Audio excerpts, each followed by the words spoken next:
37வது திவ்யதேசம் திருமணிக்கூடம் என்கின்ற திவ்யதேசம். பெருமாளுக்கு மணிக்கூட நாயகன் அப்படின்னு பேரு, தாயாருக்கு திருமாமகள் நாச்சியார். இப்ப கொஞ்சம் சரித்திரத்தை இப்படி வரலாம்.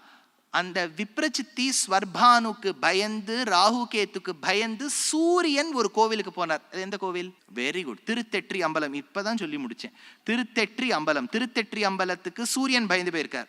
இப்ப சந்திரன் எங்கேயாவது போக வேண்டாமா? அவர் வந்த கோவில் தான் திருமணிக்கூடம். அப்படியே அந்த கதையை அப்படியே வச்சுக்கோ, ஃபாலோ பண்ணிக்கோ. அதில் இந்த காலேஜ்லாம் போகும்போது ஒருத்தர் ப்ரெசென்ட்னு போட்டார்னா இன்னொருத்தர் ப்ரெசென்ட்னு போட மாட்டார், டிட்டோ போட்டுருவார். ஆனால் என்னென்னா முன்னாடி இருக்கவர் ஆப்சென்ட்னு போடாமல் இருக்கணும். அதுக்கும் நம்ம டிட்டோ போட்டுறக்கூடாது. அதனால முன்னாடி சூரியன் வணங்கிய கோவில் திருத்தெற்றி அம்பலம், ராகு கேத்துக்கு பயந்து சந்திரன் வணங்கிய கோவில் திருமணிக்கூடம். கருமகள் இலங்கையாட்டி பிலங்கொள் வாய் திறந்து தன்மேல் வரும் அவள் செவியும் மூக்கும் வாளினால் கடிந்த எந்தை பெருமகள் பேதை மங்கை தன்னோடும் பிரிவு இல்லாத திருமகள் மருவுநாங்கூ திருமணிக்கூடத்தானே அப்படின்னு எடுத்திருக்கார்.